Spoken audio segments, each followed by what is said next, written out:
Manila Broadcasting Company. Sa balita, komentaryo. Aksyon Radio Philippine Standard Time, las 6:36. This time check is brought to you by ACS Manufacturing Corporation, ISO certified, world-class quality. This time check is brought to you by Joy Dishwashing Liquid. Dunkin' Donuts, pasalubong ng bayan. Aksyon Reports, second portion.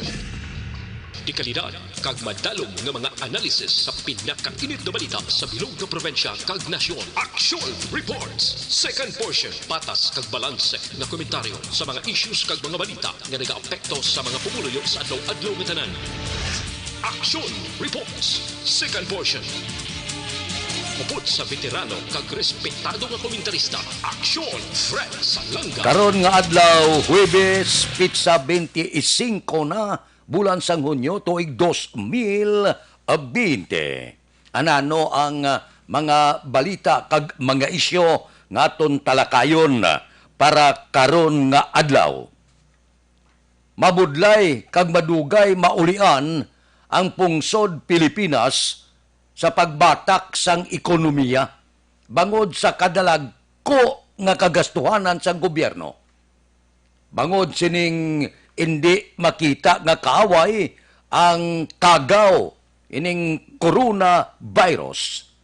Ang tanan-tanan ginpatigayo na sang gobyerno nga kaltasan, realignment, tanan nga mga programa sang gobyerno. Tanan nga medios posibles, hala pang realign, relocate sa iban nga mga budget para lang nga may igasto, may ibulig para sa mga biktima sa COVID-19 kag na biktima sining kagaw nga nawadaan trabaho. Malawig-lawig na, malapit na 3 kabulan ang pag-antos sang pilanaton ka mga kauturan. Sa karon, perting pangutang sang pungsod Pilipinas. Yang balayran sini pila ka tuig naman nga maantos kita. Kaya ang budget nga para sa tuig 2020 sigurado kaltasan ini sang dako nga kantidad para ipamayad sa utang. Hindi lahog-lahog mo. Ang utang sang gobyerno sa pungsod Pilipinas, hindi yan milyon, bilyones ang utang. Mautang kita kag nakautang sa iban nga pungsod. Pinsarabla, 6 bilyones ang ginhulam sang Pilipinas sa Asian Development Bank. 5 bilyones sa World Bank.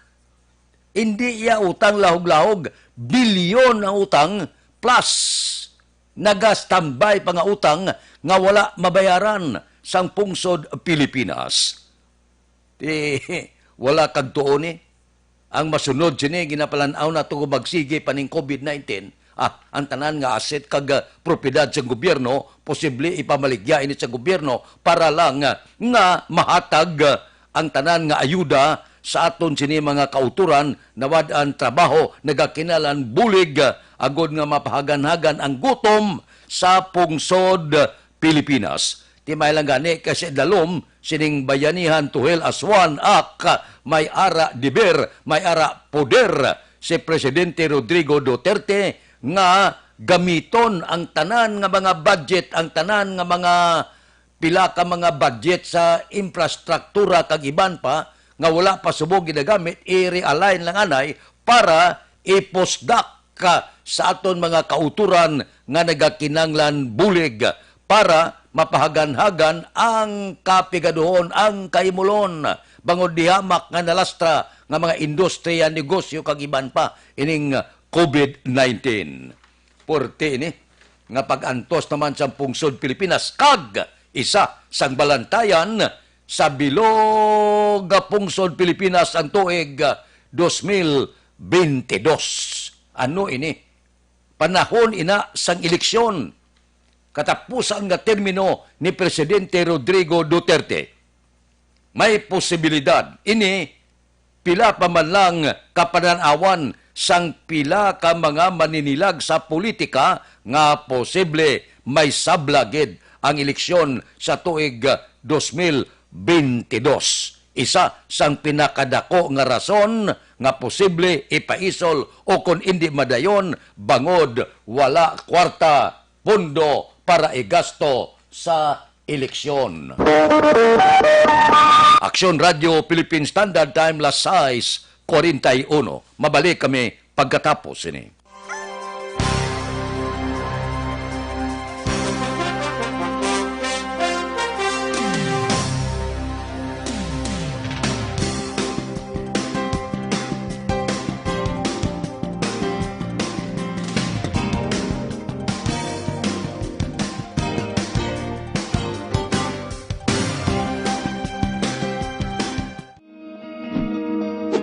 Labanan ng banta ng COVID-19 sa ating bansa, mahalaga ang kooperasyon ng bawat isa.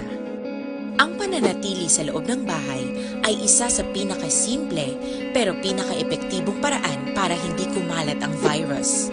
Kunwari, ikaw ang tuldok na ito. Malusog ka at malakas. Lumabas ka ng bahay. Ang hindi mo alam, may nakasalamuha ka ng may COVID-19. Tandaan, mahirap malaman kung sino ang may virus, pero madali itong maipasa sa iba. Pwedeng naipasa na pala niya ang virus sa iyo nung umubo siya o bumahin. O baka naman ay nahawa na dahil humawa kayo sa parehong bagay na kontaminado. Ngayon ay mayroon ka na rin COVID-19. Isa ka ng carrier na makakahawa sa iba. Dahil maaaring ilang araw pa bago lumitaw ang sintomas na ubo, sipon, hirap sa paghinga at lagnat. Pwede ring wala kang nararamdamang sintomas, ngunit nakakahawa ka pa rin. Pag-uwi mo sa bahay, maaari mong mahawahan ang iyong pamilya. Kasama na rito ang lolo at lola mo o ang mga magulang mo na may edad.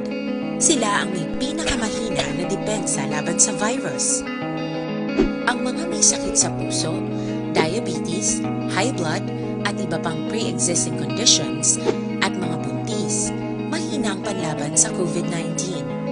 Kapag na-infect ang taong mahina ang immune system, posibleng magkaroon siya ng malalang karamdaman at kailanganing dalhin sa ospital. Sa patuloy na paglabas ng bahay at pagpunta sa pampublikong lugar, tinatayang maaari kang makahawa ng 3 pang tao at sila makakahawa ng mas marami pang iba. 20% ng mga nahawa ay maaaring maospital at dadami ng dadami ito habang mas kumakalat pa ang virus. Bukod sa dumaraming COVID-19 patients, marami pang ibang may sakit ang nasa mga pagamutan. Ang mga pasyenteng malubhang-malubha na ang karamdaman, hindi na maaasikaso. Wala ring lugar para sa mga pasyenteng may ibang karamdaman. Kaya nating iwasan ang patuloy na pagkalat ng COVID-19 kung iisipin natin ang kapakanan ng iba. Kailangan nating isipin at kumilos na parang bitbit na natin ang virus para hindi ito kumalat pa sa iba. Sundin ang social distancing. At hanggat maaari, manatili sa loob ng bahay. Kung talagang kinakailangang lumabas, panatilihin ang 1 metrong layo sa ibang tao. Maging malinis din sa katawan at sa kapaligiran. Parating maghugas ng kamay gamit ang sabon at tubig.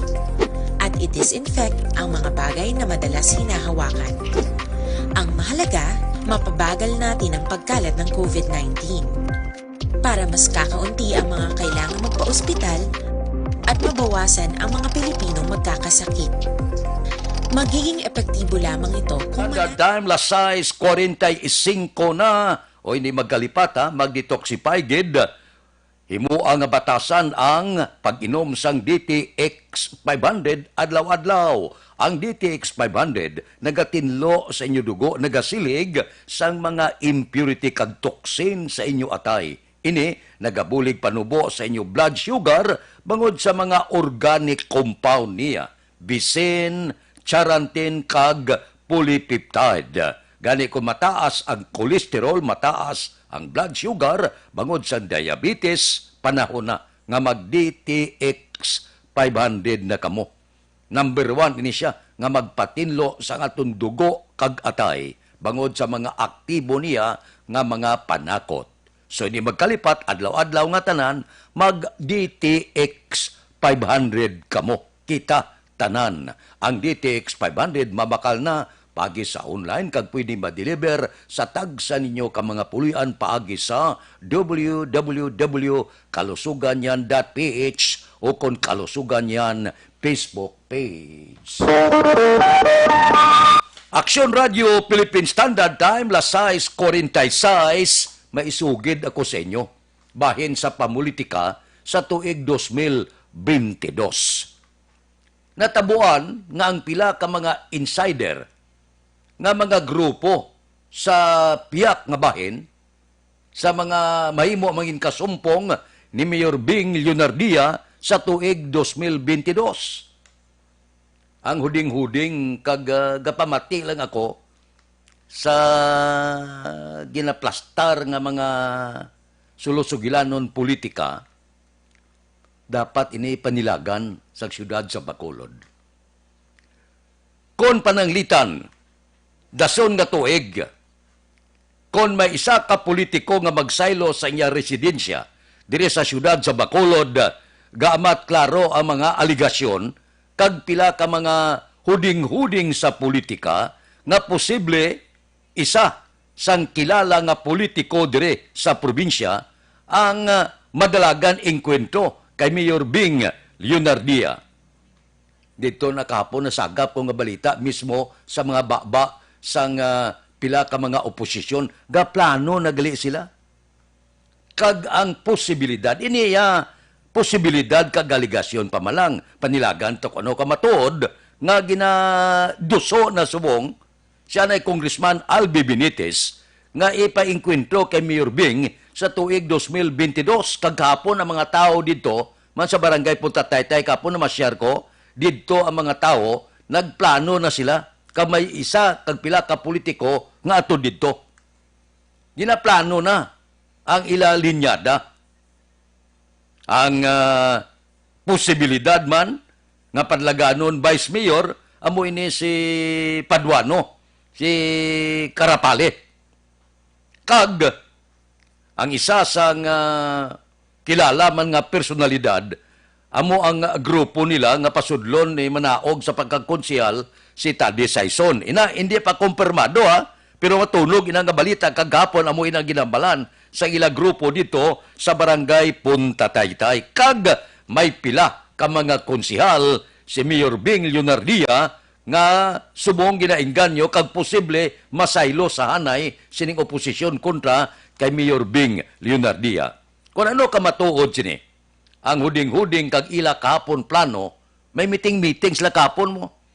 Ting iban dira kundi abyan taman, ngara sa sulod, amo ini ang ginahambalan. Subong pa lang, gasugod na sila libot sa mga kabarangayan diri sa syudad sa Bacolod. Padayon na gali subong, ang ila kampanya sikrito lang sa mga kabarangayan sa syudad sa Bacolod. Ini nga balita, hindi pa man kumpirmado, apang dapat bantayan man kay daw matunog na ang huding-huding. Posible kalabot naman ini sa kay Mayor Bing Leonardia kag iban pa nga mga politiko dire sa syudad sa Bacolod. Kung matabo ini ang panawag nila batalya nga porte sa politika sa tuig 2022. Ina siling ko kon madayon. Aksyon Radio Philippine Standard Time, las 6:50. Mabalik kami pagkatapos ini. Ang Dr. Alfred's Green Coffee ay non-acidic, kaya pwede ka magkape unlimited. Nakakape ka na, healthy ka pa. Be fit, be smart, and be healthy. Drink Dr. Alfred's Green Coffee every day.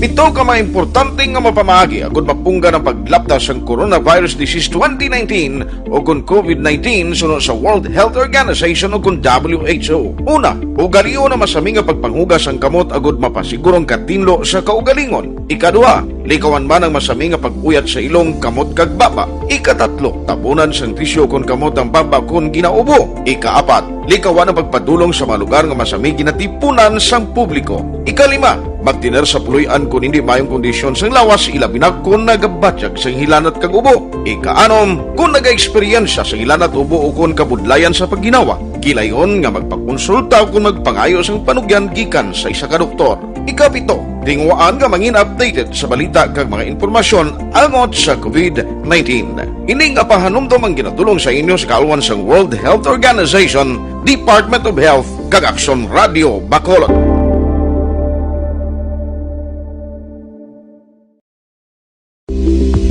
Pito ka mga importante nga mapamagi agud mapungga ng paglaptas ang Coronavirus Disease 2019 o kung COVID-19 sunod sa World Health Organization o kung WHO. Una, ugaliyo na masami nga pagpanghugas ang kamot agud mapasigurong katinlo sa kaugalingon. Ikadua, likawan man ang masami nga pag-uyat sa ilong kamot kag baba. Ikatatlo, tabunan sang tisyo kung kamot ang baba kung ginaubo. Ikaapat, likawan ang pagpadulong sa mga lugar nga masami ginatipunan sang publiko. Ikalima, magtiner sa puloy-an kung hindi mayong kondisyon sang lawas, ilabi na kung nagabatyag sang hilanat kag ubo. Ika-anom, kung nag-eksperyensya sang hilanat ubo o kung kabudlayan sa pagginawa, gilayon nga magpakonsulta kung magpangayo sang panugyan gikan sa isa ka doktor.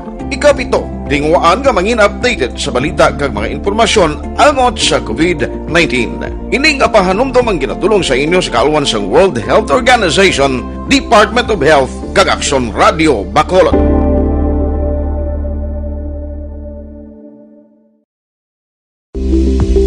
Pito ka mga importante nga mapamagi agud mapungga ng paglaptas ang Coronavirus Disease 2019 o kung COVID-19 sunod sa World Health Organization o kung WHO. Una, Aksyon Radio Philippine Standard Time, lasay 53 na. Oy, Federal Lending Corporation kag Metropole Lending Corporation adlaw-adlaw nagapahibalo nga nagabaton na sila loan application kag loan renewal. Lakip man ang ila pag-agdang nga kung mag-loan na giman kamo, loan kamo sa may pinakanubo saka. Para nga hindi ka mag-antos bayad bla, nga sobra ka saka sang inyo ginaloan. So diri kamo sa Federal Lending Corporation, nubo saka para sa chattel, ATM loan ninyo, business loan, salary kag bonus loan, real estate mortgage, car or truck financing, GSIS, SSS pension loan, agricultural loan, pareho sang crop loans, allotment loan, kag housing loan para sa construction kag renovation. Pamasyar kamo sa Federal Lending Corporation, second floor Carmen Building, Lizares Avenue, Bacolod City. Kontak lang kamo sa ila sinisel number 0922 294-6862 or 0905-438-9450. I-email sila federlep17@yahoo.com. Facebook, Federlep Lending Corporation. May mga satellite sila nga opisina sa Corner Yungki, Dalangoria, La Carlota City. Kontak lang 0908-447-1495. May ara man sila sa Mabini Street, Zone Pordas, Talisay City. Kontak lang 0947-605-5543. So kung mag-loan ka, diri kita sa may pinakanubo saka Federal Lending Corporation, second floor Carmen Building, Lizares Avenue, Bacolod City. Lasay 55 klaseng sang oras. Managtag na si kontran sang Special Amelioration Program. Kabay pa hindi masulit. Atong nagliligad nga kadamo sang pinasakaan kaso. Pero may ara pa nagkalabilin nga wala matalupangdan sa pila ka mga kabaranggayan dire sa siyudad sa Bacolod. May pila dire ka mga ngalan, pila ka mga lugar nga ginpadala dire sa akon nga may pipila pa nga wala matalupangdan, pila ka mga maayong pamilya. Sos, kumplito ko, no? Dako ang puluyan, dagkong income, kumplito sa salakyan, kuntudos tanan, pero kabaton pa sang Special Amelioration Program. Ini, hindi lagi di mayo. Ang po silingon, konsensya mo na lang. Gasulubran kwarta mo, mabaton ka pa mo. Kaya panawag ko, no, grasya. Grasya na nga, kita mo sa ibanda, ginagutom, ay ba nula kabaton, dapat iuli mo ina, kay Supisyente ka na? Grasya panawag mo na? Ambot silingon, bintahuso inaya, nga kasi tao. Kadamo sa ginagutom suwong, kadamo sa nagakinanglan. O galing, may mga koneksyon ini kuno sila mo. I don't know. Ini mga aligasyon malang. May koneksyon sa sulod. Kilalang kilala. Amo ina nga bisan paano angalan ginalista. Bawa, kabay pa nga. Isa ini sila pilakadlaw nga matukian sang investigasyon kag mapasakaan kaso. Sobra na ginaya. Daw hindi na gina mo. Ang pangabuhi mo kumplito ka na sa kalibutan na ti maningwa ka pa may koneksyon ka sa sulod nga malista ngalan mo da para matagaan ka. Kung matagaan pag inisla kuno sang ikadua nga tranche sang special amelioration program sila niya daw hindi na amo ang nagakatabo. Pipila malang ini sila pero te kanugon bala nga tani mabaton pa rin sa iban sangsa sila ay mabaton bangod sa koneksyon ilista ngalan bisan sufisyente pangabuhi mabaton ka pa imo ya sang special amelioration program ba wala ka man gabae. Aksyon Radio Philippine Standard Time las 6:57. Mabalik kami pagkatapos ini.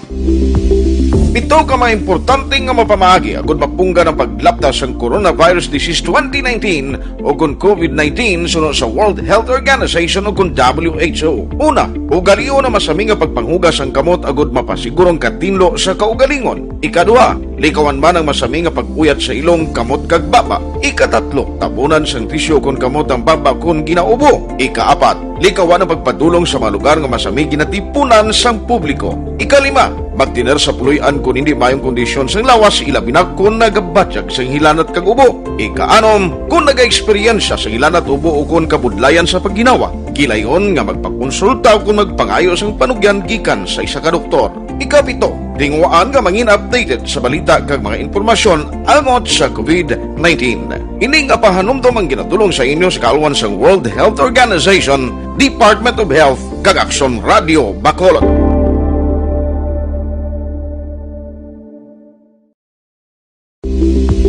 Ito ka mga importante nga mapamagi agud mapungga ng paglaptas ang coronavirus disease 2019 o kung COVID-19 sunod sa World Health Organization o kung WHO. Una, ugaliyo na masami nga pagpanghugas ang kamot agud mapasigurong katinlo sa kaugalingon. Ikadua, likawan man ang masami nga pag-uyat sa ilong kamot kag baba. Ikatatlo, tabunan sang tisyo kung kamot ang baba kung ginaubo. Ikaapat, likawan ang pagpadulong sa mga lugar nga masami ginatipunan sang publiko. Ikalima, magtiner sa puluyan kung hindi mayong kondisyon sang lawas ilabi na kung nagabatyag sang hilanat kag ubo. Ikaanom, kung nag-eksperyensya sa hilanat ubo o kung kabudlayan sa pagginawa. Gilayon nga magpakonsulta kung magpangayo sang panugyan gikan sa isa ka doktor.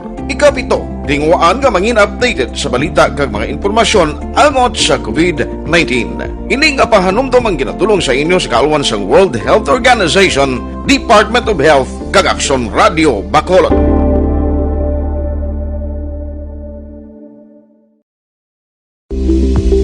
Ito ka mga importante nga mapamagi agud mapungga ng paglaptas ang coronavirus disease 2019 o kung COVID-19 sunod sa World Health Organization o kung WHO. Una, ugaliyo na masami nga pagpanghugas ang kamot agud mapasigurong katinlo sa kaugalingon. Ikadua, likawan man ang masami nga pag-uyat sa ilong kamot kag baba. Ikatatlo, tabunan sang tisyo kung kamot ang baba kung ginaubo. Ikaapat, likawan ang pagpadulong sa mga lugar nga masami ginatipunan sang publiko. Ikalima, magtiner sa puluyan kung hindi mayong kondisyon sang lawas ilabi na kung nagabatyag sang hilanat kag ubo. Ikaanom, kung nag-eksperyensya sa hilanat ubo o kung kabudlayan sa pagginawa. Gilayon nga magpakonsulta kung magpangayo sang panugyan gikan sa isa ka doktor.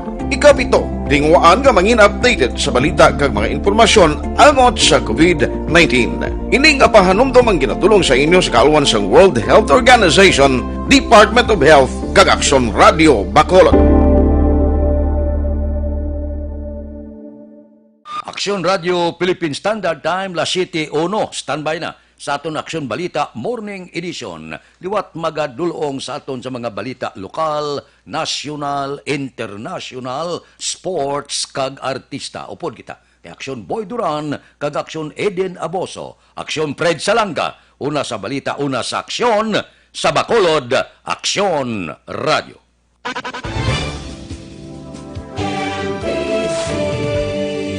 Manila Broadcasting Company. Sa balita.